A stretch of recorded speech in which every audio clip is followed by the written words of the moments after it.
Compte tenu du patrimoine justement naturel et culturel très fort de tous ces territoires, l'intérêt serait de mettre l'accent sur ce tourisme plus riche en contenu, et ça permettrait également de concilier un autre objectif de ces territoires, qui est un objectif à vocation plus environnementaliste, qui est de préserver ce patrimoine très beau par un tourisme durable.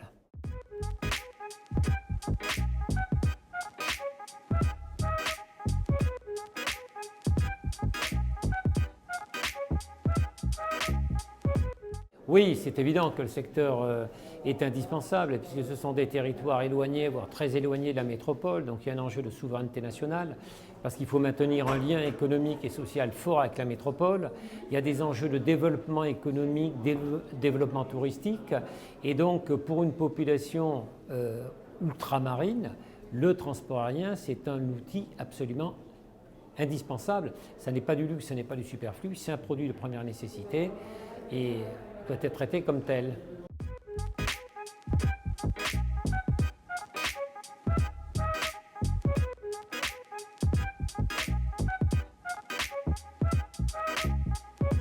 Alors moi je pense que le tourisme est encore recèle un fort potentiel de création de valeur. Simplement, il faut effectivement avoir une offre qui ne soit moins exclusivement centrée sur le tourisme balnéaire.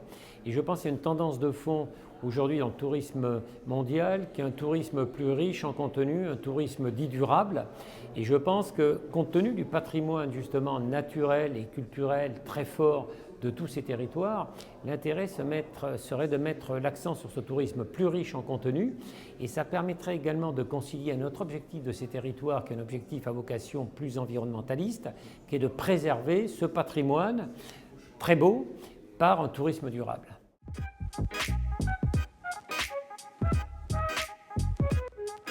La première action, vous savez, pour une compagnie aérienne, de toute façon, c'est le levier modernisation de la flotte, puisqu'évidemment, là, vous réduisez mécaniquement vos émissions de CO2.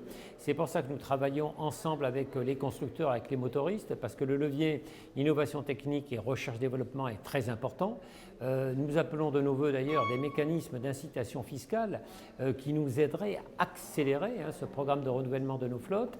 Et puis par ailleurs, il y a un deuxième levier qui est très important, qui est l'utilisation de carburants de substitution, dits des biocarburants, qui permettent d'aller jusqu'à une réduction de 80% des émissions de CO2.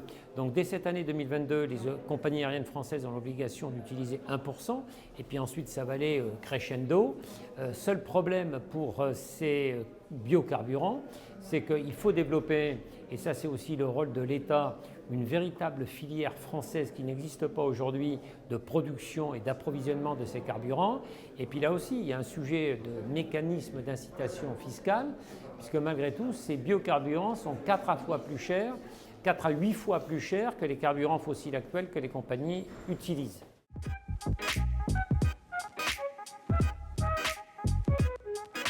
D'abord, au titre de l'excellente collaboration que j'ai avec les équipes du Point, que j'apprécie beaucoup, qui est une coopération qui est très ancienne.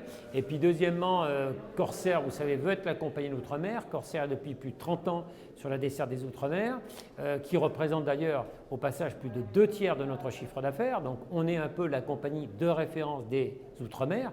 D'autant que, je le rappelle, c'est Corsair qui a été à l'origine, il y a plus de 30 ans, de l'ouverture à la concurrence et la démocratisation du transport aérien vers les lignes outre-mer. Donc ça paraissait tout à fait naturel que Corsair, bien sûr, soit un partenaire essentiel de cette journée.